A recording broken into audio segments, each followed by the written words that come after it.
Hello folks and welcome to our game here with myself, James Stalton, joined this Monday morning by Fintan O'Toole of 42. Fintan, how are things with you? All good, Shane, yourself? Geez, there was no shortage of GA over the weekend, was there? I mean, I was in a Croke Park on Saturday evening, absolutely frozen in there, but saw Tipperary against Dublin. You were down at Kerry, Armagh, weren't you? Yeah, so down in Oxford Park Saturday night, yeah. Like Saturday alone, there was a huge amount to take in, and then you're looking at Sunday. Like this always happens, kind of this double weekend, I think, particularly midway through the league, because you're getting a lot of patterns emerging, and just results are becoming a little bit more significant, particularly, I suppose the Football League probably seems to have more jeopardy to it, but there's a couple of counties kind of looking nervously over their shoulder now, and then there's a few kind of hurling results that are kind of maybe giving people a bit of food for thought. So I guess about 5-6 weeks out from Championship, we're maybe starting to try and read a bit more into what we're seeing right now. I think we are. Just a reminder, we're brought to you by OurGaretro.com. Use the promo code OurGame to get 15% off. Maybe you're a Cork supporter like Fintan there, even though he's of Tipperary blood, as he likes to remind me. Huh? Well, I think it's more you like to remind me. We'll flip that statement around in its head there, yeah. Yeah, there's a huge range of jerseys there and also zip-up tops and so on. By the way, we've got a coaching clinic coming up this Friday down in Pilltown, County Kilkenny. Barry Hennessy, Pádraig Mahoney and Richie Power. What a lineup there. You can get a link to the tickets in the video description. The following weekend, we're going to be down in Valley Rovers in County Cork. Michael Fennelly, Brick Walsh and Pat Ryan. You're going to do well to beat those lineups, Fintan. Yeah, she's pretty impressive. You're getting all the star names at the moment. Yeah, absolutely. We've comments flying in straight away, and I suppose some of them relate to what happened in the game between Limerick and Galway, which was on TV yesterday on TG Cahir, and then it was, of course, covered last night in the Sunday game. Pat O'D says, there were 2 red card incidents in the Galway versus Limerick match, but RT and the media want to only talk about one. Maybe the media is not being honest. So obviously he's referring to the fact that Tom Monaghan got a yellow card to me now, he was in the process of tackling Cian Lynch, and his hurley came up and caught Lynch on the face guard, so he rightly got his yellow card. There wasn't intent, as far as I'm concerned. Later on, Kyle Hayes, who was already on a yellow card, he flicked out at Brian Kincannon, and Kincannon had flicked at him first. He caught him straight on the face guard. It should have been a straight red, didn't even get a second yellow. So I think Galway supporters can feel rightly aggrieved at that. I think they can, especially because he was on a yellow. I mean, I suppose definitely with the letter of the law, it did look a straight red offence as well, but it definitely seemed to merit a yellow card. And I suppose the thing was, we'll presume Sean Stack wasn't cited, that he didn't see it, but that he did talk to him afterwards. So you'd wonder what they actually kind of discussed in that instance, Now, John Kelly brought up afterwards, I saw his quotes, the context is important here. And that's true, I guess, in the sense of, what it looked like what Kincannon had done first, but it's still, I think it's undisputably a yellow card for that challenge by Hayes. So in that sense, definitely it should have been a dismissal because he had already been on a yellow from the first half. Yeah, and again, the fallout in terms of the reaction online from Limerick supporters seems to be one where, I don't know, are they trying to generate a siege mentality? What is the situation here? Because all they want to talk about is the Monaghan incident. Why isn't that being covered as well? But that was dealt with. Why can't you just accept as a supporter group that, yeah, we should have got a red card there and we were quite fortunate? Well, there definitely is, I think, a bit of a siege mentality building, I mean, it's this time last year, it was really starting to bubble up between these two counties when Garrod Hegarty got sent off, and I'm trying to think of the chain of events. Someone else had got a red card as well in the game before that, yes, the opening league game. So, this issue of discipline had cropped up. These games are pretty interesting between Limerick and Galway. Something always seems to kind of happen in these league meetings. If you think 2018 was viewed as this big turning point, for Limerick season when they won that league game. I think was it 2 years ago, Kiley came out with the comments about the standard of refereeing and then walked them back fairly decisively on the Monday afternoon, then said he had a second look. Last year's was obviously dominated by how the scale of Galway's victory in the Gaelic grounds and the Hegarty dismissal. And then, yes, and obviously they've had a couple of really kind of epic All-Ireland semi-finals, which have both been won by Limerick by 3-point margins, So it's developing into a kind of I don't know, it's not a massively heated rivalry. Maybe it's just more, there just always seems to be some major kind of a talking point or just something kind of substantial seems to come out of it when they clash. Yeah, and also both are really physical teams, so it makes for incidents like this. You'd imagine that if two teams are sparking off each other throughout a game, ultimately there's going to be a little bit of fire somewhere. But the other thing is that, Kyle Hayes was so good at wing back. He scored 3 points, all from about 90 metres out on the sideline early on in the game, because, of course, It's not like Galway pushed all the way up on him. Not entirely sure that Donal O'Shea is the right man physically to match up with him on that wing anyway. You know, it's going to be tough for a young player like Donal O'Shea to make a huge impact against the size of these kind of Limerick guys who are obviously would he be more an inside forward? I'm just kind of thinking kind of how we would have seen him more. I mean, I know he can play kind of outside the half forward line between UCD Fitzgibbon or some of the Galway underage sides, but I've kind of always maybe more thought that he's more suited inside to kind of a number 14 or 15 role. Yeah, I suppose, it's hard to say for sure without talking to the player themselves. Often they'll tell you what they feel, so I wouldn't know entirely. But, you know, like, Limerick had gone 8 points ahead. It came back all the way to within 2 points. And if that red card had happened, which would have been on, I think, 66 minutes, you know, Hayes went on to win a free a couple of minutes later with another barrel and run. So they had it back within 2. If there was a red card there, you know, maybe they could have turned this around. And I know at the end of the day, it's only a league game, wouldn't make that much of a difference, but it would have been big for Galway confidence. Yeah, because, like, there is an element maybe they do need to start kind of landing a blow here, you know. I mean, okay, I know they won the league game last year, but if you look at, you know, 2018 final, 2020 semi-final, 2022 semi-final, that's an aggregate, I think of the match right, 7 points defeat across 3 games in total, which just shows you that they're very, very close to Limerick in these championship games without managing to kind of land that kind of knockout blow. So the more kind of wins that they can pick up, the better. Now, obviously, their team has changed a lot. You know, like Joe Canning was reading out last night on Alliance League Sunday, like the list of absentees from last year's All-Ireland semi-final alone, you know, and it did look like maybe more so than Limerick's, I thought. Galway's did look a little bit more kind of experimental and maybe kind of testing guys out. With the caveat, obviously, that they do still have a lot. There was still a few big kind of experienced names kind of in action there, you know. So, like, yeah, like, I think it would be good for Galway to maybe kind of they would have liked to try to kind of start winning this. But I mean, I don't think Sheffield's going to dwell on that because I think there was enough problems in the first half performance that rather than pointing at that it was just a red card was kind of the reason for their dismissal. You know, Limerick were far kind of slicker. Like you mentioned, Hayes, you know, he hurt them a fair bit at centre forward in last year's All-Ireland semi-final, and now he's kind of back going back. So it looks like maybe that Kylie's plan for him this year. I suppose with Lynch back fit, I suppose is the thing in comparison to last year. You know, that he's the option to maybe kind of start at 11 again, and that they can push Hayes back to 7. But one thing I think about Limerick, and I've kind of said this a few times, just kind of chatting to Bernie on the show the last time. It's so built on the 2015 to 2017 under 21 winning teams. So it's a lot of players in that 26 to 28 age bracket. It just seems to me in this year's league, there's a kind of a concerted effort to, they won't all start, but give 5 or 6 lads, a lot who were on the under 20 last year, their chance with the kind of view. I think does Kylie think that the team needs to be freshened up a little bit, you know, like it generally has been a pretty settled 15, you know, give or take. It's kind of 15 out of 18 players for the last, since they came in 2018, and making out a minute, like really excited by Shane O'Brien, like, you know, having seen him a couple of times, was at the Clare game a couple of weeks back. And like, you think this time last year he was preparing for a Crow Cup final with our school Reach and St. Patrick's Day. Now, I know he's that bit older. I think he's under 19. He was under 19 last year. You know, said he was on the under 20 team then that got to the All-Ireland final. You know, but he looks made for it. Like, you know. Yeah, and Donegal O'Donnell came in and set up one score and got another one. So, you know, he also made an impact. A couple of things that stood out to me. No goal chances in the game, unless you're to count Kevin Cooney's speculative effort from about the 21 very late on there in injury time. Also, the depth of the Galway panel, that at half-time, Henry Shefflin felt that he had to bring in Jack Grealish, Conor Whelan and Brian Concannon. So that kind of suggested that they did need to go back to the old guard to just try and make sure they were competitive. A few comments in, A. Sully 180, Concannon caught Hayes for sure, but he was trying to keep the ball in play. Accidental strike on Hayes' shin. I agree Hayes should have gotten a second yellow, but Mannion should have had a second yellow for hitting Morrissey in the face as P-Well 74. That's a Limerick man.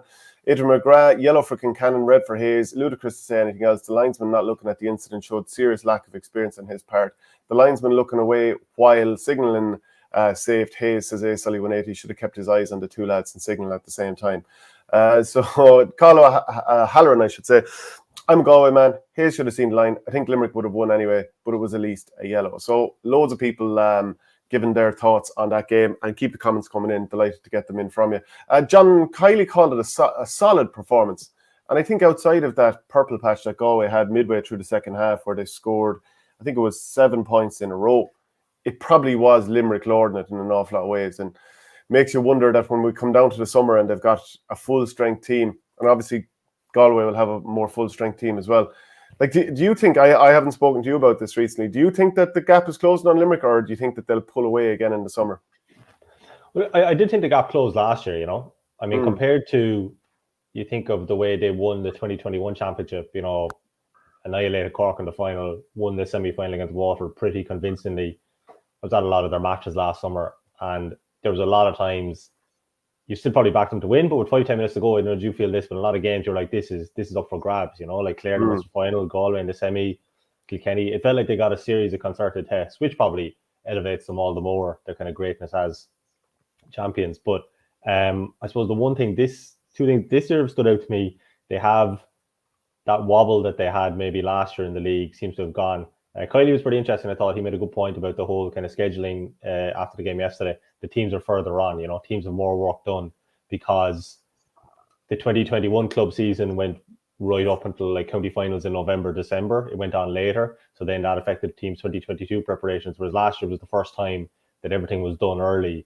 So he reckons that teams were able to get a bigger block of work done pre-Christmas and teams have hit the ground running a bit more, which is probably a good point. But also I just think he kind of has everyone back in tow. Injuries seem to have cleared up for the likes of Lynch. Again, these aren't all going to start, but I'm just looking at the names here from yesterday. Kieran Barry, Micheál Houlihan, Shane O'Brien, guys that came on then, Adam English, Donegal Gaelic. Another guy I've seen a bit, Fergal O'Connor. I think he's been really impressive kind of cornerback some against Clare, and he was good against Cork as well. So you kind of have 6 or 7 more options there onto a team where you've had no retirements, like that'll be the interesting thing. Maybe we're a couple of years away from it, but when you really start getting the big, I know besides fairness, Barry Hennessy has stepped away, like Richie McCarthy, Tom Condon, these kind of the experienced squad members, but like the core of the team is really still intact from 2018. It's kind of unusual, really, isn't it? When you think when a team goes on this run, that the core of it stays together, and I suppose it shows how good that underage side is, But look, they're still the pace setters. Like I know what you thought, but at times yesterday in the first half when I was watching it, when they just stitch the stuff together, and I think when you look at, I know this sounds kind of simplistic, but it's just when you see the quality of the way they work the ball out of the defense and the quality of the angle deliveries, and I thought the same in the Clare game actually when I was at it, and you contrast that with Clare seem under pressure coming out in the Gaelic grounds, Galway seem under pressure coming out of the defense yesterday, and suddenly when they're hitting it into their forwards, it's like a low percentage, high ball. I mean, the ball, like I've said, Shane O'Brien is playing well, but I mean, the ball he's getting in these games is just absolutely perfect for him.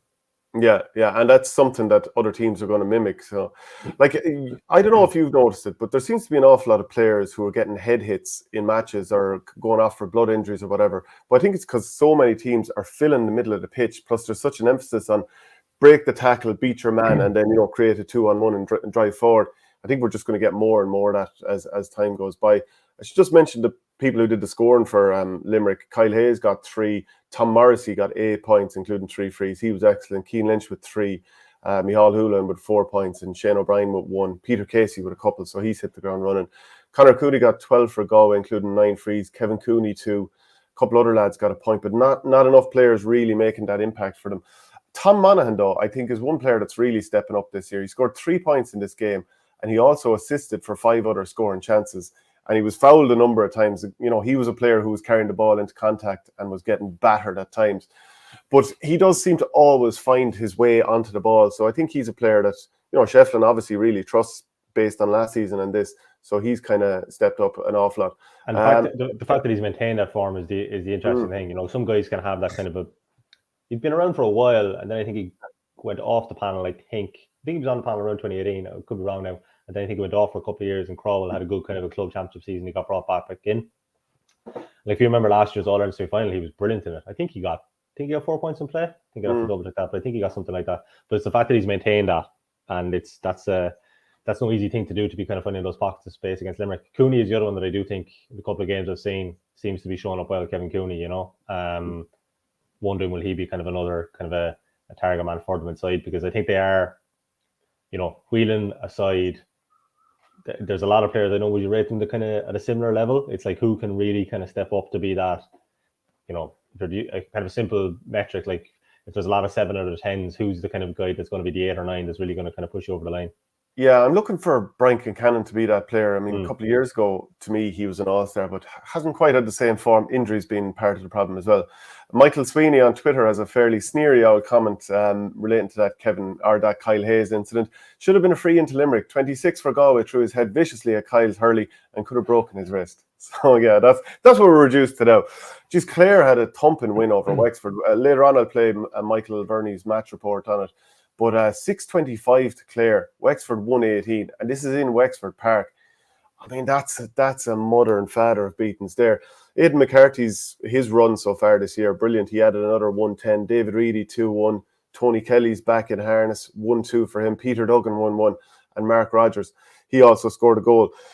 So it makes you wonder, did they not target the Limerick game? Was the Limerick game a blip? Or do you just have to say Wexford were down a huge amount of players like Lee Chin, Rory O'Connor, Matt O'Hanlon, Kevin Foley, Mark Fanning, and just say it was just one of those days where we found out that their panel isn't that deep?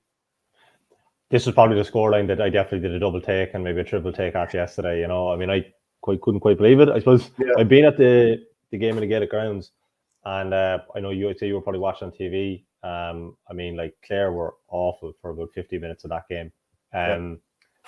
It was a really kind of a strange, like reflected the final whistle of that game, that there were 6 points between the teams. Now, the credit for the reason why there was so little, which kind of points to yesterday's game as well, was Aidan McCarthy was pretty good all through, and David Reedy had a huge impression off the bench. He came off the bench and got 1-2.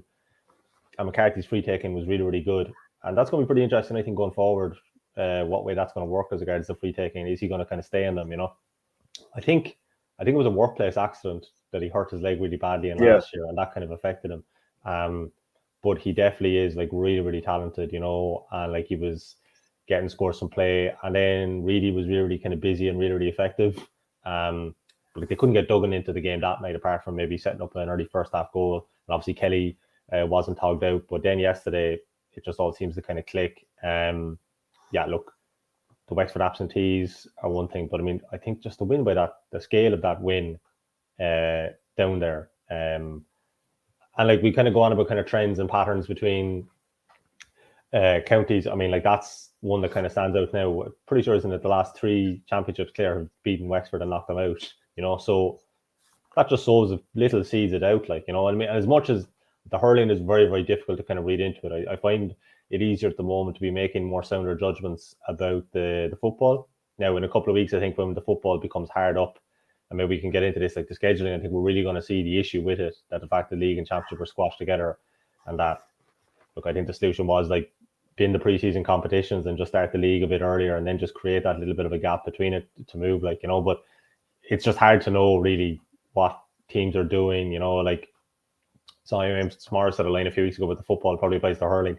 There are games, he said, where teams are going to pull the handbrake up, and I think at hurling especially, I think everyone's just fearful of what happened to Waterford last year. You know, the fact that they won the league, and even by extension Cork. Okay, they got out of Munster, but I mean, they got the league final and then had a terrible start to the championship, losing their first 2 games. You know, and then people saw what happened to Waterford. I don't know, is there almost like an underlying fear factor amongst counties? I don't want to get to the league final or league semi-final. You know. But would you say that it was like a hangover for Waterford after winning the league, or was it more so they went out against Limerick, actually played pretty well, but couldn't beat Limerick despite Limerick being down some big players and Keane Lynch going off injured? And then they you keep hearing about this overtraining after that game. Maybe that was more so the problem, the psychological blow of losing to a weakened Limerick and then overtraining, and maybe the league had nothing to do with it. Yeah, no, I personally think it's kind of multifaceted what happened to them last year, but I just think the general, I'm just wondering, is the general theory and general mood around it, and is this, you know, it mightn't be said directly in dressing rooms, but is this kind of a thing, unspoken thing there about, you know, the fear of going too hard at the league, you know, because it's kind of an intangible that you can't measure. I mean, I agree with you. Like, I mean, that was a brilliant performance that night in the Gaelic grounds against Limerick, but they kind of gave everything. And there probably might have been a kind of a bit of a psychological kind of, as you said, hangover kind of scars from that. They got a couple of injuries that night as well, didn't they? I think Gerald Daly anyway was one. Yeah.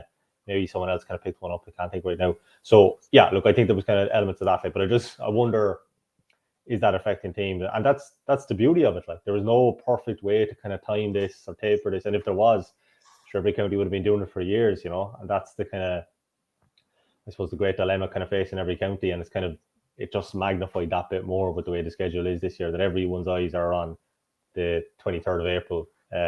in the hurling sense. Maybe the one county that probably have a bit difference is simply Cork, because they're not out that day and they're not out till the 30th. They probably are the one you would think that maybe could go hard for it. Probably could maybe do with the trophy. Clare probably would strike me as maybe one that could as well. Maybe Lohan might view it like that, but this is year 4, I think it is, isn't it? So maybe kind of a bit of silverware will be something to show in that sense. But I'm sure Clare Sports will throw back to you then, 2016 they won the league, this epic one after a final replay, and then the championship didn't really kind of amount to much after. Yeah, Darragh Egan was saying afterwards that he's in the dark about whether Paddy Foley will be available for the provincial campaign, so he basically isn't sure on that one. And in terms of some of the players that he tried out, he said some lads put their hands up, have played consistently over the last few weeks. Other lads came in today and didn't perform. Unfortunately, the nature of the game is that they mightn't see action for the rest of the year. So he's fairly called it straight out there. Yellow Belly TV Bill Redmond says, seen Michael Verney in Wexford Park, needs a haircut. Unfortunately, the only interesting thing that I seen there yesterday, Wexford lost 3-9 on their own puckouts in the first half. Martin Furlong adds, Mark Fanning injured, Conor Devitt injured, Liam Ryan, Niall Murphy, Paddy Foley away, Matt O'Hanlon injured, Joe O'Connor, Dee O'Keefe, Richie Lawler. So he's talking about a huge amount of absences here. So, I mean, that's a list of Wexford players, he says, that did not play the Clare game. I don't think any other county has the amount of injuries we have at the moment. What is worrying is the lack of talent coming through. But every county is carrying injuries at this stage. Yeah, I mean, there's issues kind of all over the place. And I suppose it's just, the season-ending injury before used to always have the phrase season-ending broken leg. If you read in the media, it'd be season-ending cruciate and all that. A lot of injuries can be described as season-ending now, the way it's working out, Yeah. And they might be more innocuous. I remember when the Mark Coleman thing broke, for example, the Cork was he was out for the year, kind of checking out, it wasn't the cruciate or smashed kneecap or whatever. It was just kind of a knee issue. But once you have to get a little bit of an operation now, or you have to get some kind of rehab done for it, and then it's you might be back, but do you have time, and do managers have the wherewithal to kind of scope kind of facilitate a return? I mean, that injury bulletin that came out from Tipperary a couple of weeks ago was just a stream of bad news. Obviously, they described Cadell's injury as season-ending with the cruciate, but it sounds pretty difficult for Carl Bard and Niall O'Mara now with the block of time that they're going to miss with their injuries. So in that sense, I'd say a lot of teams are looking for kind of people to step up, and that's probably the issue with Wexford, that you just see that depth issue. I suppose they had such an unbelievable crop a couple of years ago when they had those guys that came through from those few under-21 teams that won Leinster's a few years in a row. Yeah. Just is that kind of same kind of talent. Now, in fairness, there's guys I think Charlie McGuckin over the last couple of years has been pretty good, and obviously Darragh Egan has kind of tried out other guys to kind of give them a run as well. Oisin Pepper has been getting a good run in times and has looked promising. But you just see, I think, under the new system, I don't know, what do you need? Kind of 25, 26 guys now, whereas before maybe you could be looking at kind of a 20, 21, but in that kind of short space of time when there's the 4 games, and it's just, it's going to be such savage competitiveness to try and get out of whatever province you're in. Yeah, you can't but lose players with how physical the game is. Sean O'Sullivan says, you wouldn't want to be sitting behind Verney at a match. You'd see feck all. Hugh Paddy says, huge comments from Egan, and adds that might not play for the rest of the year. Fairly demoralising for some lads. Yeah, that's the sort of comment that, could go either way. Brian Lohan said after the game, I suppose the Limerick game was so bad on a lot of fronts that there was no point in dwelling on it too much. It was a case of resetting and moving on. Cork beat Westmeath 221 to 21 points. Shane Kingston won 7. 5 of those were frees. Shane Barrett won 2. Conor Cahalan 3. Killian Doyle scored 13 points for Westmeath. 10 of those were frees. Are you happy enough as a Cork man with how they're motoring this year? I think you'd have to be, yeah.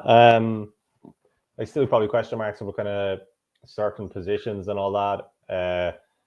Coleman is obviously Coleman and Fitzgibbon. I think their losses will be kind of keenly felt. I'm not exactly sure the kind of layoff. I think Fitzgibbon's is a shoulder. It's not as serious as Coleman's. Coleman's hasn't been ruled out for the year, but where you kind of fit them in to the team, I mean, there's a lot of talent in the defensive operation, but maybe not a huge amount of experience, so it's probably trying to kind of harness that. Harnedy probably another one to kind of come back into it, but there definitely is a sense of a lot of the under-21s kind of coming through the Ryan has worked with. And I kind of think this in a wider theme. I think this is kind of fascinating the way it's worked out at the moment, that the last 3 All-Ireland under-20 or 21 winning managers, whatever you want to describe it, actually they won the last 5 between them. Liam Cahill, Pat Ryan and Derek Ling. have taken over their native counties this year. And if you look at their team sheets, all of them are putting their stamp on it by bringing through these guys, whether it's Billy Drennan impressing for Kilkenny, Garrod O'Connor and Brian O'Mara for Tipp at the weekend, or, some of the guys like Shane Barrett, Paddy Power, Brian Hayes, for example, scoring a good bit at the weekend. These are all the guys Pat Ryan has worked with. And it's not like they've done, that they've completely got rid of the senior players or anything like that. It's just the kind of natural that they've started to kind of bring these guys through. Obviously, Lings is only last year, so maybe it might take a little bit more time for some of those to develop. Maybe Drennan is kind of hit the ground running, But yeah, I mean, like he's looking at a lot of players, Yesterday's 29 or team 30 players have started in the 3 league games. Yeah, I suppose yesterday's team was a little bit maybe more changed up. There was 8 changes, and maybe this was a game that he probably looked at to maybe kind of move things around a little bit. I suppose in a wider sense, like Kieran Joyce being at 6 is the interesting one. He would have been kind of wing back at times last year. Coleman was kind of more the deep line one that he obviously feels that now, look, it's been kind of apparent in Cork for a long time. A lot of people have been talking to him since he was 15, 16, that this guy was going to be a centre back, and it was just at what stage you actually just give him that responsibility and kind of entrust it, because there is this thing, is he kind of too young? But look, I think he's definitely with a season's experience under his belt. Then I suppose Owen Downey has been one that's kind of impressed as a guy's fullback. Ethan Toomey was a guy, he made his league debut yesterday. I was really impressed with him in club championship last year. I understand it's definitely a step down, but in terms of what he was doing in Cork and the day against Ballyea, when they played him in the Munster semi-final, so they're looking kind of at a huge amount of players. I'd say he doesn't know the answer to this. I think for Ryan, the question is trying to mix them all together, but he seems to have kind of a really good kind of attitude when you kind of hear him talk after games and all that. And I will be interested to see, does he go for the league now? Does he keep going at it? Because I think they probably have the room to do it. I would feel 3 weeks is probably, like if they went for it now, for example, if they played the league final on the 9th, regardless of the outcome, you have kind of 3 or 4 days to kind of digest that. Then you have the opportunity to do about 10 to 11 days of hard training, and then get ready for your first game then on the 30th of April. A luxury that probably doesn't exist for the other Munster teams to the same extent. Yeah, it's a luxury at this stage, but when it gets into the Munster Championship, they'll probably wish that they had that extra week break in the middle of it in terms of like if there are injuries and so on. The solution to this, I think, is just the league semi-finals. Just get rid of them. I don't know anyone who really wants the hurling league semi-finals. And like if you played, even a wider GA sense, if you played both league finals on the same weekend, the 1st, 2nd of April, like it's kind of strange. Like there's some massive football games on the 9th of April, the same day as, or the same weekend as the hurling league final. Mayo Roscommon, like Cork Clare, for example, in Munster, a few games in Leinster, like games that have real consequence in terms of the shape of the new football championship. I think promotionally it's kind of going to be strange thinking of a hurling league final. Maybe they'll play it the Saturday night, and then you have the football championship starting on the Sunday. And it just, football have finally kind of seen the light and got rid of the league semi-finals. It just, I don't know. I just don't think there's a need for it when we have the round robin now. We have enough kind of high quality hurling games coming. Yeah.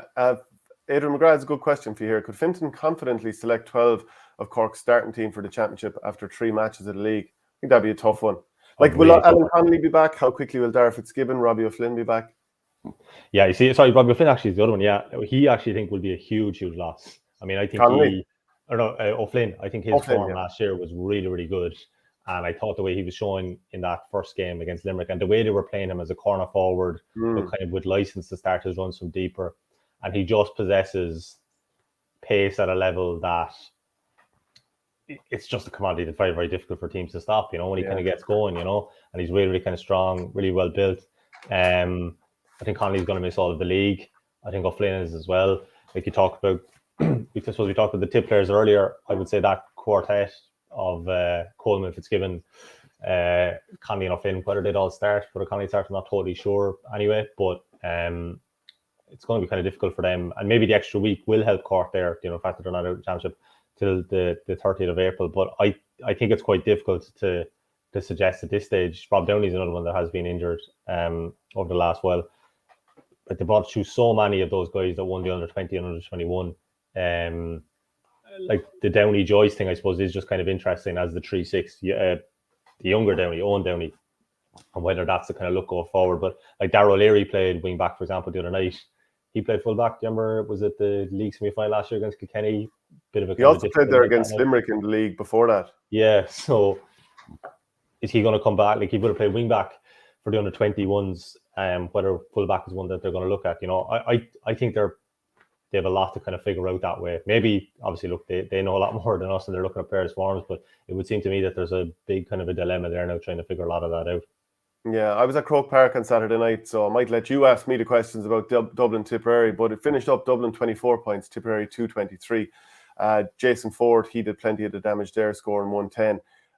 Conor Bowe came off. He looked in brilliant shape, doesn't he? I mean, I was just on the back of the Kilkenny game a couple of weeks ago. Without, I think, got 115 in that game, looks like a guy that's really kind of taken to it. I was saying this point a couple of weeks ago. I don't know what you think. Like, I suppose there's a lot of focus, and I don't know myself, like the new guys that he's brought through, and you can talk about that, Cahill. But like, there is still a substantial old guard there, and it's interesting the positioning of them. As I was saying to Bernie on the show a couple of weeks ago, even though I think he was wearing number 5 on Saturday night, you finally got your Michael Breen wish. I haven't been on with you since, like at number 3, like Kennedy at wing forward, and like his forward kind of being entrusted with more now that you are the man almost, Yeah, but like I was saying on the show last week or the week before after the Kilkenny game, it's the first time in his career maybe that Tipperary are playing the ball through the lines. The opposition has been dragged out a little bit. Their half-back line's been dragged out in midfield. And that nice ball has been popped inside for him. And he's in space where he can actually do something with. Whereas before, Tipperary, so often they're just putting the ball to the clouds. And you know what? You win the ball up there. And we'll probably play on the terms of the opposition's kind of system. So, yeah, he's been really good up there. And his goal, lovely little cheeky flick into the back of the net. He's popping over points from all angles. Like he only scored. Was the keeper poor for that, did you think? Looking back now? Well, it was one of those ones where Brian O'Mara had done a lovely dispossession. He got out in front of Alex Considine, who he had a great battle with, and he just put snow on the ball. One of the few times that the snow was put on the ball, and it just kind of dropped in that sort of no man's land between the retreating fullback and the goalkeeper advancing. And it was just very hard to know. Only Sean Brennan will know himself. Yeah, like there might also be an element, like, as in he thought, okay, the fullback is he going to touch this or is it going to go over his head? Like, there's maybe that bit of uncertainty. Yeah, it's one of those very tricky ones. But I have to say, like, Tipperary, it was just the economy of effort, the scoring efficiency, like 74% scoring efficiency over the course of the game. That's from 34 chances, whereas Dublin's was 51% out of 47 chances. They created way more. And in the first half alone, Tipperary scored 14 out of 17 chances. And that was the difference. Like, early on in the game, Dublin were hitting wide after wide after wide. Chances dropped short, and Tipperary were just popping the ball over the bar. So, again, it feels like this thing with Dublin where they put in so much effort. The honesty is there. But at the top end of the pitch, they're just lacking forwards. And it's probably why they've had to put the likes of Chris Crummy in the forward line over the years, Liam Rush. They don't necessarily want to do it, but unfortunately, they just don't have the firepower. Yeah, Chris Crummy now is my brother's actually moved to Sydney and he's playing Michael Q's XJ club. He was telling me that Crummy's playing for the hurlers at the moment anyway, and impressing out there. So that's his current kind of GA existence, but like, difficult for them to kind of absorb those nature of those losses. Do you know what I mean? Like, as in other counties might be able to kind of, a guy like that I think is a monumental loss. And Burke, just looking at the TV highlights, so Donald Burke's striking is just absolutely beautiful. There was one, like, the TV had a perfect in the second half where it looks like the two Tipp defenders have shoved him so far wide towards the Hogan stand side, and he's on his left hand side, which is his favorite one, but he's just still able to clip it perfectly, and you can just see the flight of the ball, And the first thing he got, I'm looking here, I think it was a 14-7 from play. Like, usually if you see Donald Burke at 14 points, 8 play, sorry, automatically I'm thinking if he gets 14 points, well, it's 10, 11, 12 frees, but that was kind of hugely impressive with Considine as well. But yeah, maybe just the range of kind of Tipperary players. Like, to just throw two at you, like, if you were to say it right now, do you see Brian O'Mara and Gerard O'Connor both starting come championship? Yeah, I do. Yeah, I think Gerard O'Connor, I was surprised that he wasn't given more of a go last year. I mean, there's even a comment in here, actually. I'll scroll back up to it. Liam Linehan said, Gerard O'Connor impressed for UL this year. Look good for Tipp against the Dubs. Cork and Tipp make me, as a Limerick fan, most worried about Munster this year. But yeah, I think Gerard O'Connor, the fact that he's, maybe 6'4", absolute unit, and knits the play together. He's not just looking to pop scores himself all the time. He's looking to bring other lads into the play. Alan Tynan and Seamus Kennedy both came up with a point each. Not sure that they were quite as influential as they have been in other games, because I think they've been quite good in other games. What's this from James S? Watch Saint give credit, Ford no credit, but rave about some prospect that came on. No, I thought he was excellent. And I said a couple of weeks ago, it's the first time he's been getting a nice ball in front of him. So I think he can really kick on this year. Porter, how was Breen at wing back, O'Mara at full back? Breen had a few points scored on him by Donald Burke in the first half, but like Burke, he's just how he always manages to create a pocket to sort of draw himself back into, plant the feet and pop it over from anywhere. Like he's so wristy. So I think Breen will probably have better days at wing back. But Brian O'Mara, he had an interesting battle with Alex Considine. So what was happening is Dublin were working the ball around the middle area and popping a nice ball in front of Considine, and he was regularly getting 5 yards on O'Mara. You know, obviously a fullback has to ensure that goals aren't scored, but maybe Considine was getting a little bit too far out in front at times. But O'Mara was always catching up on him then. And I don't know, was it Considine taking too long to wind up and shoot, or O'Mara was so quick in? But like during the first half, he blocked him down 3 times in a row at one stage. But to be fair to Considine, he scored 3 points after that. And they were all kind of, you know, difficult scores. One, he went through traffic and flicked it over one hand. So that was very, very good. But I think Shane Brophy was beside me of the Nina Guardian, and he said, I've seen enough. We have our fullback for the year. So that'll tell you how he feels about it. So you're thinking, or so he's thinking now, so O'Mara's going to be 3 and Breen is going to be outside as opposed to the other way around. Because I suppose I'm just thinking, looking at him at underage, like to me, he just looks like 5 or 6 and he's just outstanding there. Like, and that's what I'd have. I keep Breen full back and O'Mara in the half back line. But at least you've seen here that if you need to put O'Mara back there, he's now played a big game at Croke Park there. And this was Tipp's first game at Croke Park in 1,288 days, which is a bit mad. You're used to that with Cork not being in Croke Park for good spells with the way your hurlers have gone in recent years. I'm trying to do the 1,000, so that's the 19 All-Ireland final, is it? Yeah. This reminds me last week of sitting next to Vernie at the Dublin-Cork game, and he was trying to figure out exactly when Jack McCaffrey, as he was about to come on, when he last played, and he was like doing this date and time thing, like, you know. But geez, when you put it like that, like, you know, it's kind of mad to kind of reflect it. But it's mad how quickly it seems to have turned around the kind of the vibe and the atmosphere around the camp, doesn't it? Like, you know, a few young players kind of show up well. You know, the management that everyone seemed to want has kind of come into the frame, you know. And then obviously he's having a look at so many of these kind of young players that he would have worked with across the 2018 under-21 championship and the 2019 under-20, you know. And he kind of need them to step up. Like I mentioned earlier, like that's like he's 3 options, maybe not gone for the season now, but like O'Mara, who I thought was brilliant last year, thanks for Kilruan McDonough's, seeing him across those 2 county finals, you know, especially, you know. Obviously Barrett, I think it's 3 months he's going to be out for, so he's going to be pretty tied up against it. And like Cadell probably would have been a guy who would have been looking to push hard for maybe a midfield spot, that he's gone, you know. So well, you can have that panel depth, like it's amazing. Like you could very quickly, it can be tested, you know, and you need kind of all the options you can get. Yeah, I thought it was interesting that the level of experience that Liam Cahill was able to bring off the bench. So he brought on Seamus Callanan. You know, he was quiet enough when he came on. Was able to bring on Bonner Maher late on and Noel McGrath. Brian McGrath had to go off during the first half, so there was a bit of a rejig, and Noel came into the team at midfield. Aidan McGrath says, Tipp, pace, discuss. If you're playing through the lines, you have to have players who can't be caught if they get a hand pass between the 70s. I mean, I do understand that to some degree that is true, but also you need to have lads running the correct sort of patterns, playing in triangles as you might do in soccer.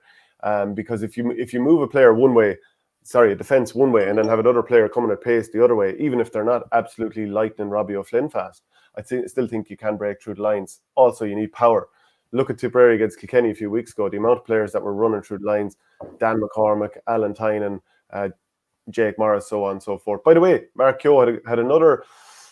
It was a bit like Alex Considine. It wasn't a perfect performance, but he still scored 3, and that was after scoring 7 last week in the Dillon Quirk Foundation match. Now, that game may not amount to too much in terms of, you know, it's not a league match or whatever, but it just shows that any day can be a chance for you to show off to the manager what you can do. And I think he did enough there to get his start here. And he missed the end. Can I ask you just one repair? Tynan, like where do you see it? Like his kind of backstory is pretty fascinating, like in terms of that 2015, so key for the football and the hurling. Goes to obviously rugby. I think he was 4 years at the Munster Academy. And like, you know, to like that amount of time away from hurling, does that kind of stall your development or whatever? The only time I kind of would have seen him recently, aside from the Tipp stuff, was last year, being up early for the Tipp County final, and seeing the Roscrea played in the Seamus Arena, and thought he looked very good. Well, obviously, was conscious of that it was going to be kind of jump up, but I wonder, was he guy Cahill was always thinking, even from the outside, what happened to him? Well, not what happened to him. He obviously knew he was gone down the rugby path, but I'd love to have him back in or whatever. It's just interesting he's kind of gone from straight away. Yeah, because he had been in there for the last season or two, and I don't know, maybe it was injury a couple of times, I think, maybe. Yeah, but there's one or two players I could have, Gerard O'Connor, I was surprised he didn't get more of a look in the last year. A couple of the younger players, I was surprised, so they're kind of more stuck with the experienced heads. But the thing that impresses me about Tynan is his direct running, and maybe that's always the way he's been anyway. From underage, he was a huge prospect, but when you're playing rugby, you have to run those straight lines and find angles to burst through opposition defenses. So he's really good at that. And I love his vision, because he's really happy to just pop off a hand pass. He wasn't unbelievably good the other day. I think Dara Gray probably won the battle against him there. He did get himself 2 points. It was his first time back at Croke Park, probably since the 20s, was it 15 or 16 minor final. So, he hasn't... The football being the second one of those after he won the hurling medal. Yeah, that's mad. Nearly 8 years on, Yeah, so, you can't expect him to be absolutely brilliant every day when he's just coming up to this standard.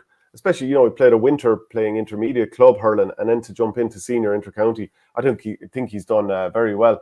P-Well74 says, is Tynan's ball striking good enough? Well, I think he's well able to strike. He's only going to get better. And the fact to me is that he runs through the line and creates goal-scoring opportunities for other players.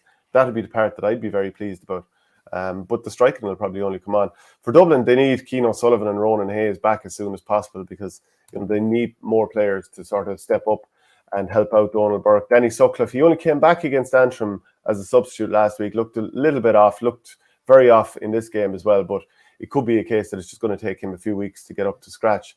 Waterford, they beat Antrim, and Antrim led this game 11 points to 9 at the break, despite Owen Campbell being sent off. And, obviously that would have counted towards the end of the game. A last-minute penalty save from Sean O'Brien and Jared Walsh allowed Waterford to stay ahead, along with a couple of long-range points from Conor Prunty. But I don't know, if you were Waterford, would you be concerned about that, or would you be saying, okay, we changed up things a little bit, we're not going to be too concerned, we got the win, that's all that matters? Well, Davey called it average, I think was his term afterwards, kind of straight away. I'd say he'd be glad, but get the win, but plenty kind of scope for improvement, it is just... One top auto here says Waterford were terrible in the comments. Yeah, but I suppose the thing is, if you obliterate a team like that, a team that's come up from the Joe McDonough and got promoted last year, how much story are you going to put in that as well? I'd probably be more interested to see what the response is now to that. You've 2 weeks now. Tipperary on a Saturday night. It's going to be the live TV game that weekend. That'll be pretty interesting to kind of see where they're at.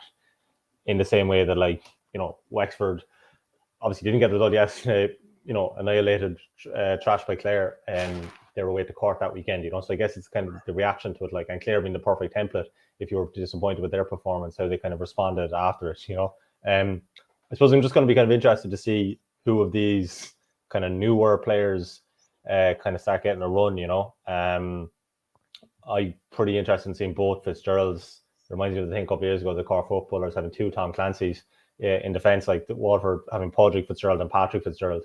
And Patrick obviously being the one more known because of Ballygunner, but Padraig from football club, and talking to a couple of people who worked with him, in Kilrossenty, he's really, really highly rated, and looks a really, really good talent. Was playing in Fitzgibbon as well. Ruben O'Halloran. Of those 3 or 4 faces, who's going to kind of put their hand up? I mean, come back into it as well. I suppose you someone like Peter Hogan as well. You think guys who are going to start in that attack, Deise Hutchinson. It just looks to me like the scale of that team change. Okay, I know it's 6 years, but from the 17 final, it's absolutely huge in terms of, Pork Manny, another one gone recently. But even from the 2020, there's been kind of an overhaul again, and kind of shaking the thing up, I think it's kind of just, you get the result and you kind of move on, rather than kind of dwelling on it.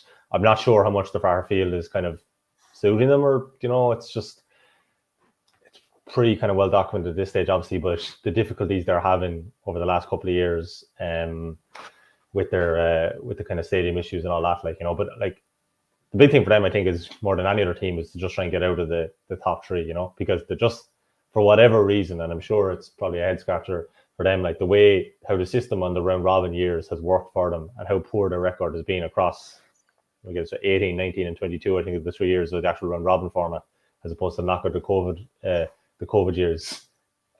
I don't know what's the stat over the 12 games. I think it's 3 or 4 wins, maybe even less than that. Like, you know, so I think it's just trying to tap into that and trying to kind of really kind of flourish when it matters.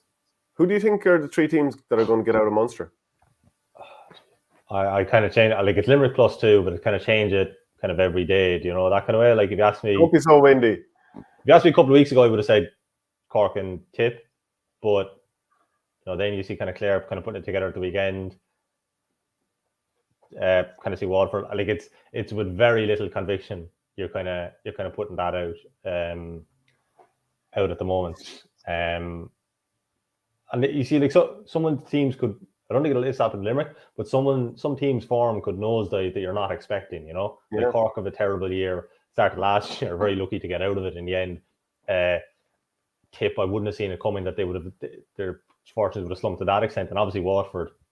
And then correspondingly, I didn't think Clare were probably going to get out of Munster last year. And obviously, okay, it was a terrible All-Ireland semi-final, but then they were the team to push Limerick to the absolute brink in the Munster final, you know. So little things like the momentum within the shape of the actual championship itself can kind of go. At the moment, yeah, I'd probably go maybe Cork and Tipp, but like I'm saying, that's with very, very little conviction. I mean, I don't think anyone is saying Limerick won't get out of it, you know. Like, that's the thing about it, like, which is interesting for Munster, that they have become, like, obviously this, you know, understatement, like how dominant they've been over the last couple of years, but everyone just seems to be looking at Limerick +2, and then the debate kind of intensifies, isn't it? Yeah, Richard Hogan says Waterford have Tipp and Kilkenny next, and we'll probably have a better idea as to how they're going. Kilkenny beat Laois 34 points to 118, so they hit 21 points in the first half alone. Billy Drennan scored 11, and he set up a number of other scores as well. Owen Cody came back and he scored 4 points. 2 of those were from frees. Massey Keown scored 4. John Donnelly, who came on against Tipp and did quite well, he scored 3. For Laois, Picky Maher, he scored 10. 1 of those was from play. Yeah, disappointing enough performance from them. We'll come back to some of the other lower league hurling results a little bit later on, but as soon as we have you here, we might as well get on to a little bit of football. And Kerry beating Armagh 12 points to 11. You were there. What was the story of the game? What stood out to you? It was a grind of a match to watch. I'll tell you that much. You know, it was like, I was at they kind of play 1 or 2 Saturday night league games every year, and it's a great old stadium. I don't know if you're ever there, like, in terms of, like, you're really right in amongst the crowd in the press box, and there's a great atmosphere. And they played Mayo last year, and it was a cracking atmosphere. The game was up and down. Like, it was pretty cagey. Armagh kind of wanted to launch kind of counter-attacking styles from the outset. Kicked some brilliant points in the first half, but didn't really kind of push on afterwards. Then kind of didn't probably show maybe enough ambition, I thought, when they kind of got into a 2-point lead at one stage. There was an edginess to Kerry's performance, you know, the way they'd lost the previous week to Mayo, the fact that they hadn't beaten Donegal. If you'd lost Saturday night, it could have gone either way, really. It was kind of finely balanced for long stages. You're looking at your 2 points after 4 games, and you have to head to Oma next weekend, you know. You felt whatever on the pitch, you definitely understand. You detected that pressure and that kind of sense of anxiety. You know, when Jarly O'Byrne's kicked a really good point to put Armagh 1 up with 10 minutes left, or was it maybe to bring them level? Sorry, and it kind of really kind of put it up to them. You know, they just got that little bit off the bench. I mean, quite an amazing stat. I don't think you see it too often to have both Cliffords and Sean O'Shea. None of them scored from play. You know, and like David Clifford, by his standards, I don't know will this happen again. From definitely one was central and one was on the wing. Both you'd imagine him to stick them over the bar from frees. He dropped both short into Ethan Rafferty's hands, you know. But he still kind of popped enough frees. And they just got enough from kind of other places. And thought it was interesting how Stephen O'Cumber was kind of a late inclusion into the team. He was kind of marking Rian O'Neill a bit in the first half. O'Neill kicked 1 good point against him. But then the second half, he was kind of pushing forward a bit more. Was kind of involved a lot. Barry Dan O'Sullivan is kind of a bit of a career renaissance. You know, he was last in the panel in 2018, 27, but ticked all the boxes underage in terms of success. And he's kind of getting a concerted goal at midfield now. And it just shows, we're talking to hurling about how options can go. David Moran's retired. Joe O'Connor's out for the season with a cruciate. Diarmuid O'Connor was sitting in front of us in the press box. I think he's close to return, but he's not fit yet after his ankle injury. So suddenly you're looking at your midfield options, like it's Jack Barry plus who else? And Barry O'Sullivan has been kind of getting a good kind of a concerted run, but the big thing Jack O'Connor talked about afterwards was he just thought the attitude was better. I mean, I thought they were really, really poor watching the Mayo game, especially the first half the last time. But where they kind of were carved open for goal opportunities and they're really sloppy coming out of defence at times in that game, they tightened that up a lot. Shane Ryan had no save of note to make, and Armagh never really threatened the goal while still being in contention kind of for long stretches. But at times Armagh's shooting was brilliant. In the first half, O'Neill from play or from freeze. Stephen Campbell got 2 really good points out straight after half time from Greg McCabe and Conor Turbitt, but then in about the remaining 40 minutes of action only scored 1 point.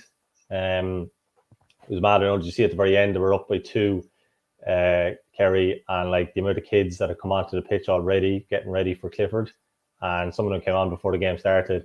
Next thing Armagh get a free, and you have Rian O'Neill shaping up, and he has about 6 or 7 Kerry players in front of him on the goal mouth, but he has about 20 kids either side. I was saying to something geez, some kid's going to get, could get knocked out here with the O'Neills, size 5 O'Neills from Rian O'Neill's boot, but he smashed it over the bar anyway. And next thing was noticeable, because obviously this is a thing all through the club championship. Someone shepherded Clifford. It was a beeline straight away for the dressing room, because there was whatever quantity of people you get after a junior Fossa game, there was the official attendance was 11,000. It seemed like more in Tralee on Saturday night, and they all kind of wanted a piece of them, But last year when they beat Mayo in that kind of circumstances, O'Connor signified it afterwards.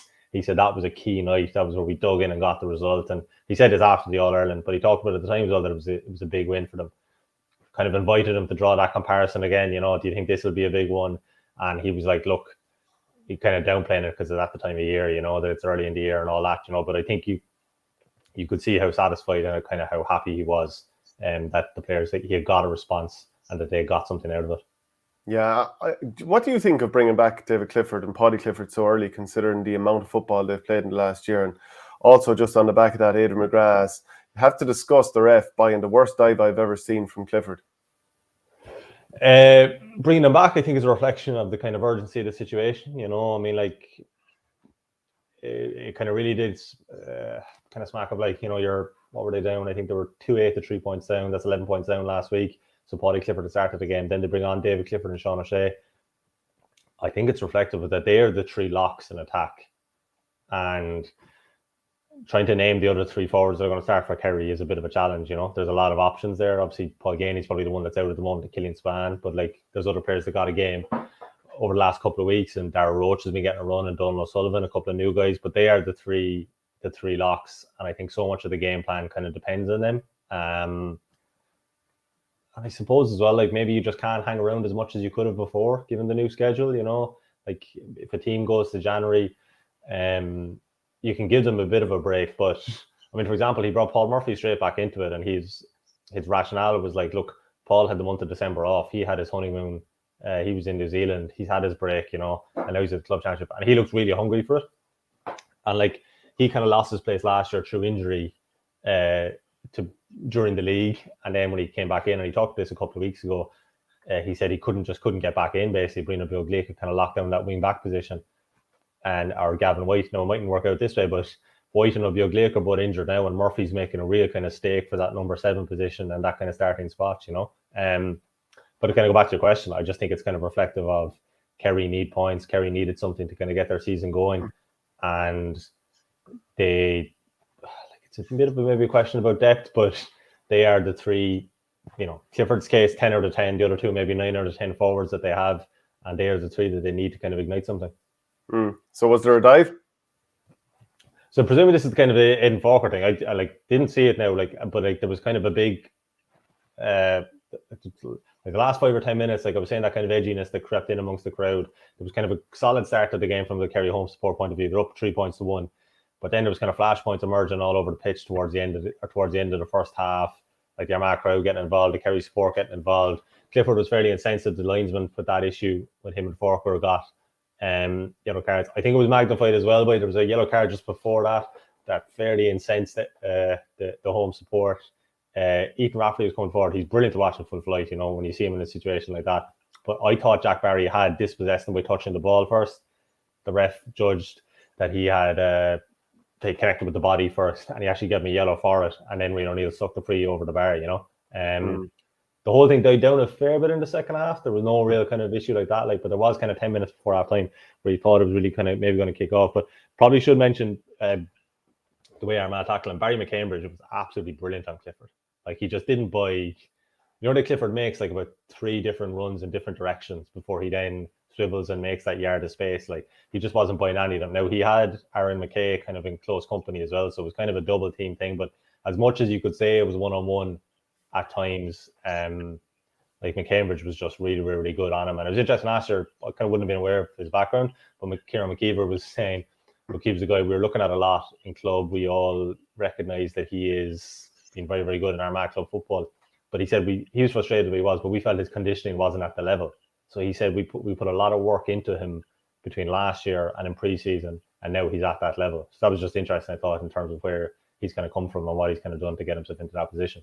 Yeah, Mayo are back, by the way, scored 4-10 against Tyrone's 12 points and 14 scores from Mayo. But what kind of stood out to me is that 12 different people on the team actually managed to get a score there. So Diarmuid O'Connor, Aidan O'Shea, Enda Hessian with a beaut, and James Carr, who seems to be on fire. They all got the goals in that performance.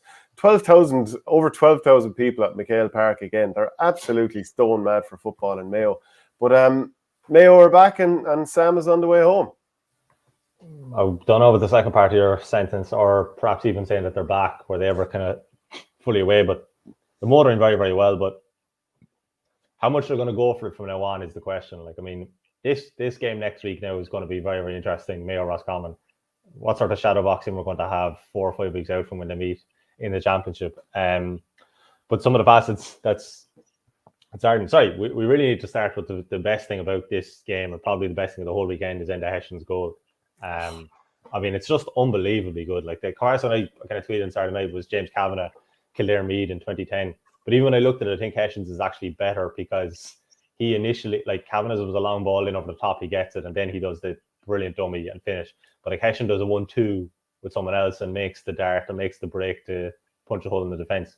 As well, like, I suppose players are so programmed these days. I know it's the league and all that, like, but there's no response from him emotionally. I mean, like, there's no sense of celebration. Like, Aidan O'Shea, if you look at it, is celebrating. He kind of wants to get him involved, and he's like, "Oh my god, this is an unbelievable piece of skill."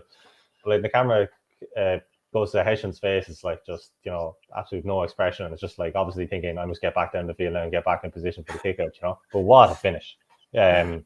Just to think of it, you know. And I mean, like, against Morgan, and to do it, like, and it was just beautiful. And like, in fairness to him, he made the break as well for the Aidan O'Shea goal. Okay, probably a bit of fortune. Maybe it was a Frank Burns own goal for the first one. But they kind of mixed it up, didn't they? You know, like, the second goal then is like an Aidan O'Shea ball in over the top. And in fairness to James Carr, he's backing it up. Like, that's the third goal he's got in Castlebar now, so far in the league. You know, good finish. The Diarmuid O'Connor goal at the end, like, it's great from him, but I don't think you're going to get that sort of latitude the way the whole space opened up for them. And there was an element of that, like, they were very easily able to punch holes, I thought, into Tyrone's defence at times. But definitely this goal scoring capacity, you know, is pretty interesting. Like, you still have, like, Killian O'Connor isn't starting. Is he going to get a starting position? Is Tommy Connery going to come into it? Like, the makeup of that full forward line of O'Shea, Carr and O'Donoghue, are any of them going to be displaced come the 9th of April? I think is pretty interesting at the moment, you know. Yeah, and like, Jason Doherty also came off the bench. Paddy Durkin came off the bench. They're building serious options. I mean, David McBrien, he's been impressive. You've already mentioned Hessian. Connor Loftus has gone centre back. Kevin McStay has changed quite a little bit, and he said after the game, I'd say there's lots of teams that will beat each other before this is out, but it's a good step and a giant step towards safety for us. I mean, safety, yeah, they'll be looking towards a league final the way they're going. I'd like to pick up another 1 or 2 wins sooner rather than later, and that would put us in good shape.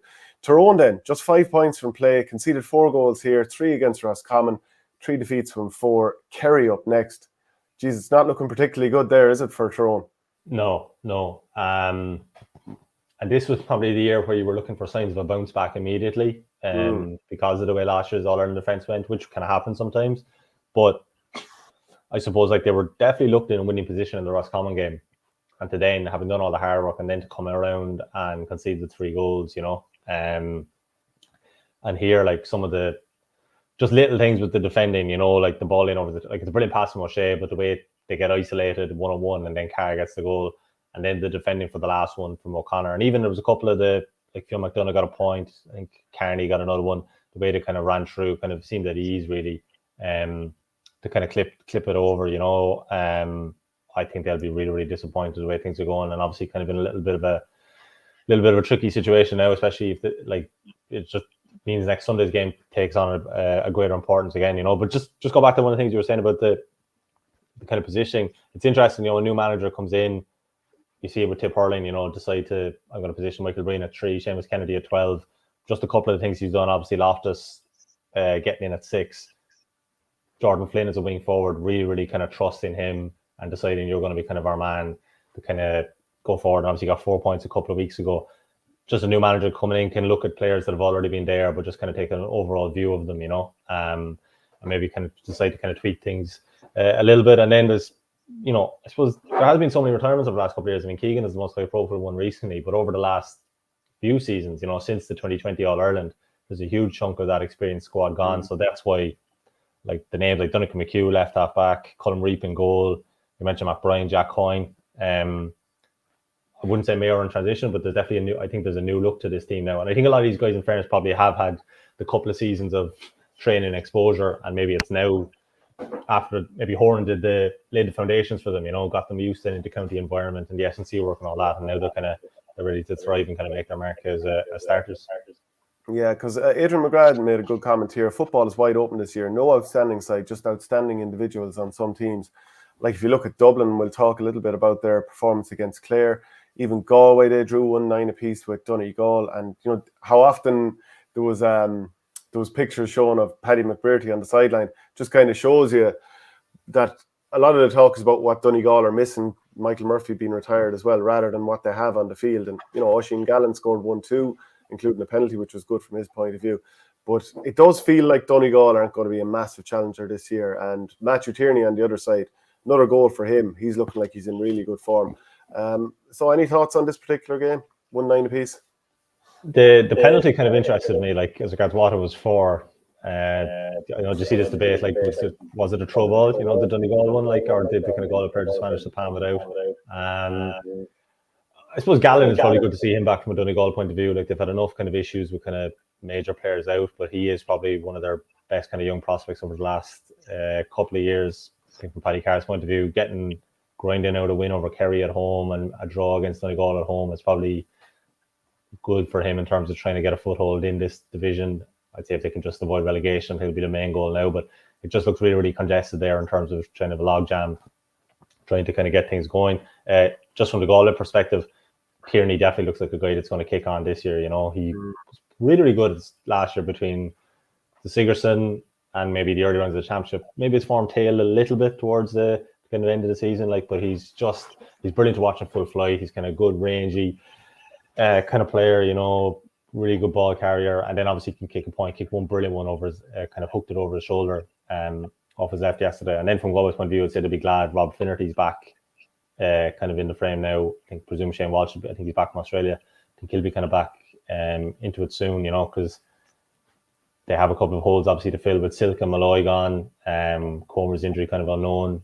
Say Finian Oli was coming on a lot last year, so he's gone to Australia now. So for a team that were in the All-Ireland final, you suddenly have about 3 or 4 kind of gaps to fill. Yeah. A reminder, we're brought to you by OurGameRetro.com. Use the promo code OurGame and you'll get 15% off. We also have a couple of coaching clinics coming up in the next few weeks. This coming Friday in Piltown, County Kilkenny, Richie Power, Pádraig Mahoney and Barry Hennessy, they're going to be there. There's also one in Valley Rovers the week after. And by the way, we've launched our live club GA fundraisers as well. So email events@ourgame.ie if you want us to bring a show to your town. Monaghan beat Roscommon 14 points to 11. And, you know, the Rossies had won 3 games in a row, so they're flying high. But important for Monaghan as well, they've kind of backed up their win last week with another one here. Yeah, I mean, like, they are the great survivors in terms of the amount of times that they've managed to dig themselves out of holes in Division 1. Maybe it would have been felt. I mean, their longevity there is unbelievably impressive, managing to stay there for so long. Given the way the league started for them, particularly, I think the nature of that defeat in Clarny, they got like really wiped out. It probably was looking maybe a bit ominous for them, but I think they've dug it in and I suppose getting kind of back on home ground. I mean, the second half against Donegal was superb and they really kind of won with plenty to spare. This was a little bit of a tighter kind of affair, but they managed to probably just get enough kind of a gap in front of them. You know, I think they'll probably be happy as well with the fact that you go on about the Mayo thing earlier. I'm just looking at here. I think it was 9 different scorers they had yesterday. So it wasn't like kind of a one-man show. So no more than Mayo, kind of looking at a good spread of scorers. Bannigan seems to be scoring kind of regularly over the last couple of weeks. Stephen O'Hanlon was very, very good against Donegal.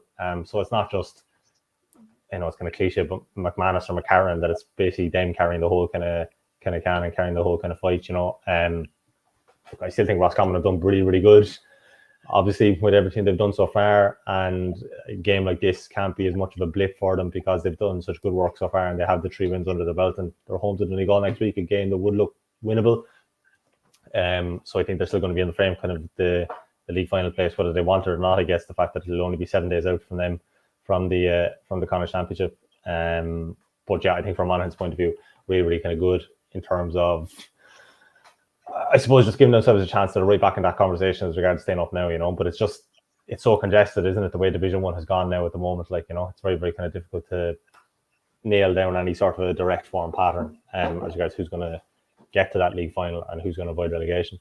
Whereas in Division 2, it's pretty obviously going to be Dublin and Derry are getting promoted. Like Derry are plus 40 in terms of scoring differential after 4 games, Dublin plus 13. So it's been a lot tighter for Dublin, who won by a point against Clare, coming from behind late on, 16 points to 112, and 7 points in a row. Kieran Kilkenny, James McCarthy, Jack McCaffrey, Cormac Costello. So it's the old guard very much delivering.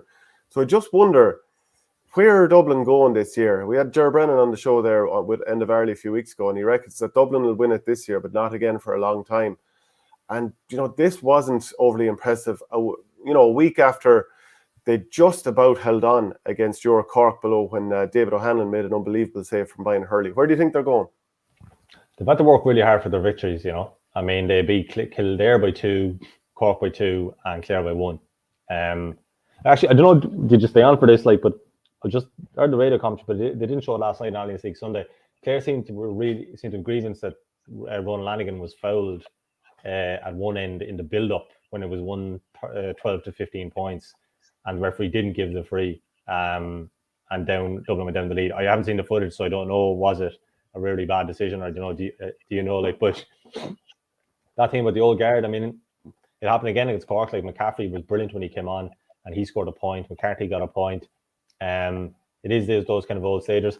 They'll probably be happier, that they are maybe kind of winning these battles. Maybe it is kind of a better kind of a sign and a kind of a test for them, But I suppose this was a different game in that they came from behind, having kind of trailed for a lot of it. And looking at it, I should say some of Owen Cleary's points in particular were absolutely superb. Given exhibition, and he's just a really top class player. Obviously, Clare would be absolutely sickened that the second week in a row that they were kind of hauled back, and kind of didn't manage to get anything out of the game. Although Colin Collins, I was thinking afterwards that it was a far better performance, But I suppose the teams just seem to be staying with Dublin for longer now, whereas before they would kind of put on that blast of power with 10 or 15 minutes to go, kind of accelerate Clare. I don't know, is there a little bit of an edginess for them in the sense that they need to get promoted, and that sort of bit of anxiety is kind of creeping in, when teams kind of come a bit closer to them. I think they have a little bit more room for manoeuvre now. The fact that there's a bit of a 4-point gap between them, and even if they were to lose, and I think that's going to be a brilliant game next Saturday, really, really kind of interesting. I think it's the RTE game at 5 o'clock, Dublin Derry, because they obviously have been the pace setters so far in the division. And then after that, Dublin have to play, I think it's Louth, Meath, and sorry, they're the only other two actually after the Derry game. So, they probably are in a pretty strong position. If one of those teams over the last couple of weeks, or the Kildare one, had probably caught them, so it's probably a good sign for them that they are kind of digging it out. But it is definitely showing that the old guard are an issue. One thing I thought last week, I only saw the highlights, was how sharp Conor Callaghan looks. Whatever about McCaffrey and Mannion probably get the coverage because obviously they've been out of the panel for a few years, but you kind of forget maybe a little bit how much O'Callaghan was out effectively last year, and just how much of a kind of a transformative impact he has when he's there. And the other thing, obviously, I suppose, is the depth. I mean, it can never be as good as it was before. I mean, that stat, I think it was the 2017 All-Ireland final, that it was Bernard Brogan, Diarmuid Connolly, Kevin McMenamin, Paul Flynn, and maybe Paddy Andrews, I think, all on the bench, and Costello, it was unbelievable forward line. You're never, no conveyor belt is going to keep going and keep churning out talent at that level, and it's probably just unsustainable to think that it will. But it is interesting how hard they've been pushed. Whereas in comparison, like I saw bits of the Derry Kildare game. I mean, like Kildare's performances at home, their 2 defeats have been absolutely incredible, really staggering. 13 and 14 point losses. And considering how well they looked, I thought, in the Dublin game, watching that on TV, and how hard they pushed them and how they could easily have kind of won that game. And the fact that they won away to kill, like their away game performances have been good. The fact that they won away to Clare last week, you thought they'd turned the corner. I mean, I didn't think they'd win yesterday because I think Derry are just a step above them in terms of how well drilled and well coached they are. And, the Ulster champions from last year and all that. But the scale of the defeat is hard to take. And apparently, like, in reports on that, like, if it wasn't for Mark Donlan's exploits and goals, like, this could have been an unbelievable hammering. Like, the fact that Derry only scored 2 goals, but the consensus was they could easily have had 5 or 6. And also, Kildare haven't scored a goal at all this year in the league, which is very worrying from their point of view. Rory Gallagher was talking about his Derry team. And look, obviously a lot of the talk last year was that they'd maybe only 17 or 18 players that they trusted. He'd be looking to build a little bit of depth here. But he was saying afterwards, it's ourselves in Dublin next week. And I suppose if I've been asked at the start of the season, would you like to be going into that game unbeaten? Then, of course, I'd have said yes. And to have won every game as a bonus. There's been a lot of talk about that game. People are naturally looking forward to it. And that's normal and good. But honestly, we haven't thought about it before now. We'll get our heads around that this week. It's exciting, and it'll be exciting for Dublin as well to come up to ourselves. And a lot of the jeopardy has been taken out of that game, though, with both teams being on 8 points, and the next group of teams are all on 4 apiece. So it does take a little bit of the sort of win-at-all-costs nature out of this clash. Yeah, it does. I think it would need a chain of results that, say, if Derry were to lose, technically, I think if Cork were to win the remaining games, you could have Cork Derry in the last day. Could be a bit of a shootout. Similarly, Meath could come into it maybe, but the fact that there's no team on 6 behind them, it does kind of take that little bit of room for manoeuvre out of it. And it'll be a really interesting game, I think, to watch, just more with the end of the championship in mind, Shane, or the championship in mind, that we're kind of seeing what way they're kind of both shaping up. But I think they're both going to lock down those 2 promotion spots. And I think it's just more interesting what's going to happen behind them. Like Kildare and Clare both been on 2 points, for example. And it's kind of the nature of those games and kind of what's going to happen there kind of from now on is going to be pretty interesting, because there's a couple of teams kind of looking a bit nervously over their shoulders. Even Meath, for example, the fact that they've won the first 2 games, looking in a really, really strong position, and the way it's kind of turned for them since, and similarly, I suppose, on the flip side, then how Louth lose their first 2, then they're after winning their last 2, going down 3-point wins in RD, and suddenly, looking in a pretty good position. Like, it looks like Limerick are going to be cut adrift, especially the scale of the defeat yesterday was pretty striking, that scoreline. It's probably just who else is probably going to be relegated with them, it looks, at this stage. Yeah, so Meath, they were up by 5 points late on, and they were outscored by 1-6 to a point in the final 15 minutes. So if Meath had to hold on, they'd be on 6 points and right on the coattails of Dublin and Derry, but obviously that's not the case. Kieran Downey hit 3 points inside 90 seconds as part of that revival for Louth, and substitute Craig Lennon, he also got a goal. As you mentioned then, Cork against Limerick, 6-18 to 12 points. Conor Corbett with 2 goals, Chris Oak-Jones with 6 points. Really impressive from Cork, actually. Like, are there signs of a proper revival this year? Well, it's interesting, like, that they look so open defensively in their first game against Meath, and how they haven't conceded a goal since in their 3 games. That they've really tightened up. Like the thing that day, it was just like the gaps that were appearing. I mean, Meath scored 3 goals, could have had a couple of more. Could have got 5 or 6. Like, Micheál Martin had to make a couple of unbelievable saves. But how, I don't know, the Kevin Walsh, they didn't quite have the blueprints nailed down for that game, but how there was a lot of kind of guys just following their men and kind of tracking runners, and just as opposed to maybe kind of marking zonally and kind of protecting the space around the D in that game, how it seems to have been kind of got together now is pretty noticeable, But the thing I noticed about them is just how maybe this is a fitness thing, but they're sustaining their challenges a bit more. Like last year, they played well against Kerry in Dublin for about 45-50 minutes, but yourself, that's not enough. Like, you got to test it a bit more. And I think that was the thing that struck me last week against Dublin, that they managed to sustain it, they managed to challenge until the very, very end, and that it was still in the balance, and that was kind of saying the progress. And one thing yesterday was that they just didn't take a foot off the floor. I mean, they get a couple of goals early on, they get 2 goals, and you think that'll be kind of it. Like, but they have 4 goals by half time. They get another 2 in the second half. Corbett comes on.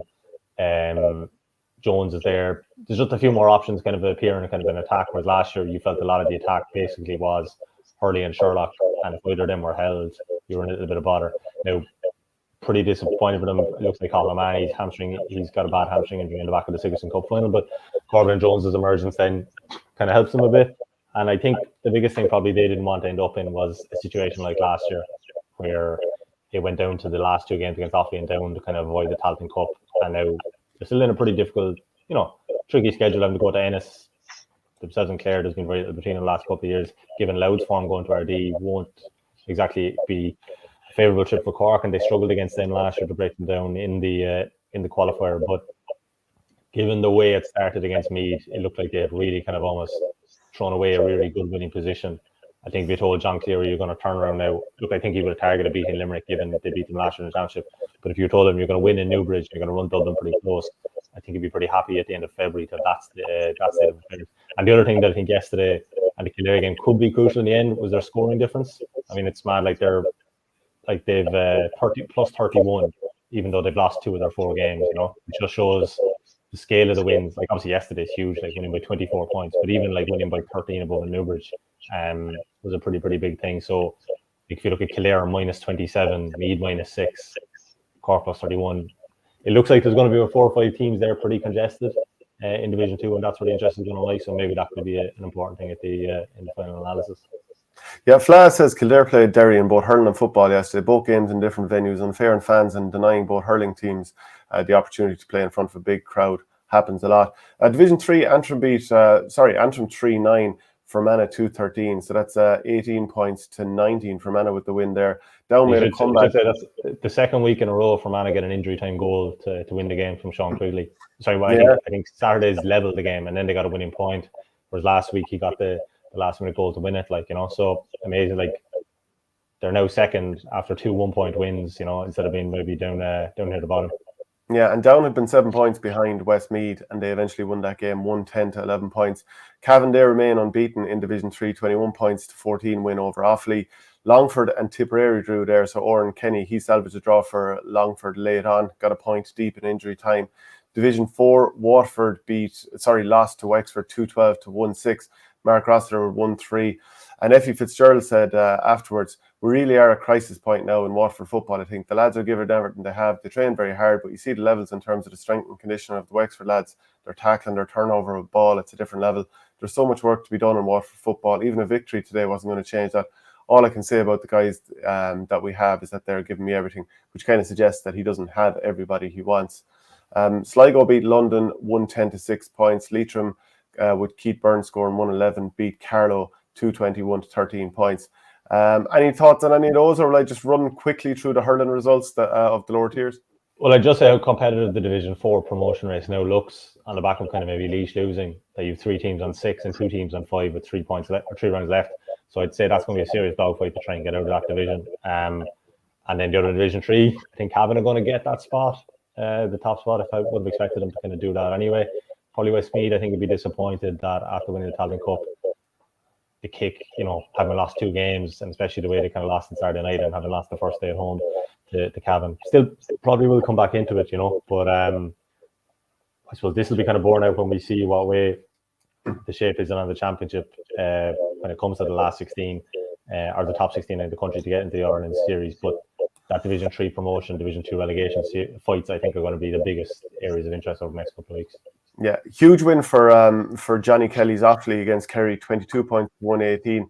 That was a last-minute sideline cut winner from David Nally, so that's huge there. So I think that puts them in a really good position in terms of promotion heading into the rest of the season. They're joined at the top of the table with by Kildare, who have 3 wins from 3, 223 to 19 points win over Kerry. So that's excellent performance there. Carlow got their first win of the year, 524 to 119 against Down. 3rd straight defeat for Down, so they're not moving particularly well. And then I'll just give the results from the lower tiers then. Division 2B, Wicklow 23, London 14, Sligo 11, Tyrone 215. In 3A, Monaghan 119, Louth 115, Armagh 216, 1-point win over Mayo 21. And Mayo had already lost to Fermanagh this season as well, so they're not flying at all. Fermanagh drew at Roscommon 114 apiece. And then Division 3B, Warwickshire 6 points, Longford 210, Lancashire 311, Cavan 14 points. And my old Coola teammate Nicky Kenny, he's now playing for for Cavan. Scored 5 points there. Canis Maher, another Kilkenny man, he scored 4 points for Cavan. So, so that's the height of the result there. Spreading the hurling gospel, so. Yeah, along with a couple of other the cooler lads that have been there. We normally do this at the very end of the show and always forget to actually pre-prepare it. Who's your goat of the week? Hurling and a Hessian for that moment of absolute genius in the Mayo match on Saturday night in football. Anyway. And you being the hurling man, obviously, I'll have to defer to you on that one. No, we'd have to do one each. I'll give it to Aidan McCarthy, 110 for Clare again. So he's really getting it done these days. Yeah, no, he's been brilliant. Like as I said, the Limerick game a couple of weeks ago, he was on a pretty tough night. He was pretty superb that night as well for them, you know. Yeah. So who's your hurling man? Who's my hurling man? Trying to think now. I'll go Brian O'Mara. Given UL Fitzgibbon Cup winning captain, you do something like that, then put in a really good performance the following week, trying to nail down a defensive position in Tipp, and your probably first major year trying to break through. So I'll go for him. Okay, and I'll give it to Matthew Tierney. Another goal. He's in good form as well. So that's it from the show from myself and Victor O'Toole, 42.8. Might have brought to you by orderrep.com. Use the promo code OurGame to get 15% off. Also, we've got coaching clinics coming up this week. Hilltown on Friday night. Richie Power Park Mahoney and Barry Hennessy. There's another one coming up the following week in Ballyrovan Park. And also, we've got the live Club GA fundraisers. So get us in contact events at OurGame.ie. Fintan, great to have you on the show. We'll chat again later in the week. No worries, Shane. Talk to you soon. And by the way, I actually also wanted to play at the end of the show Michael Verney's video report. So maybe I'll play that little video report he had from Wexford and Clare yesterday, and then I'll finish up the show.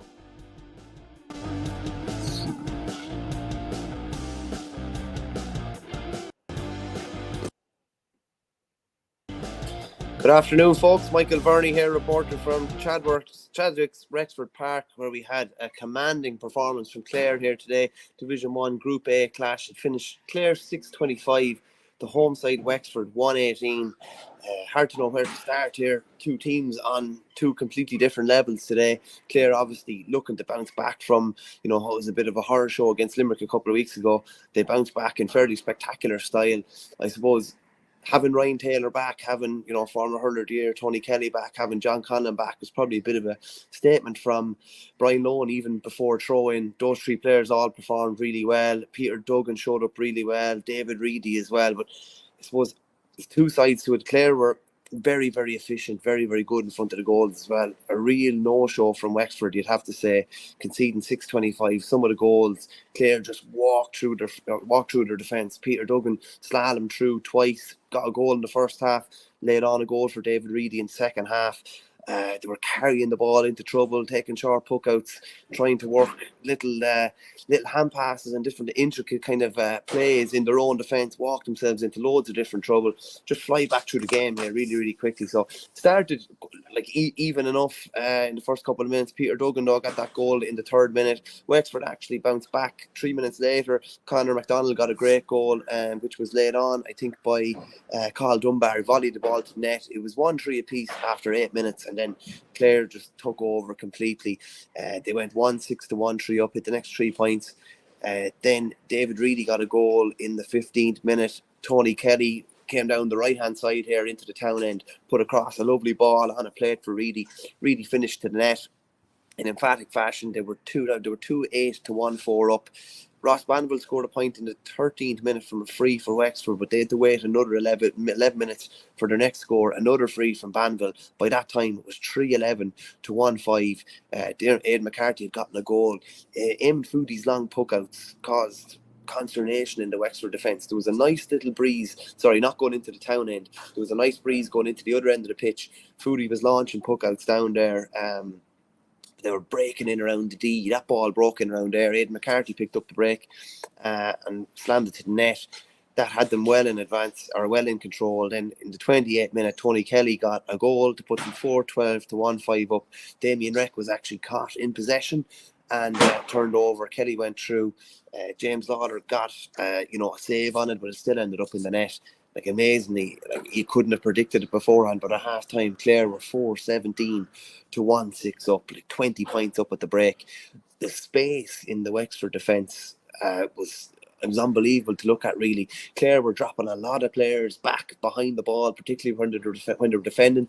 But once they got their hands on the ball, it was a quick hand pass and a quick delivery into the space up the far end of the field. They absolutely made hay. Aidan McCarthy, brilliant again today. He ended up at 110.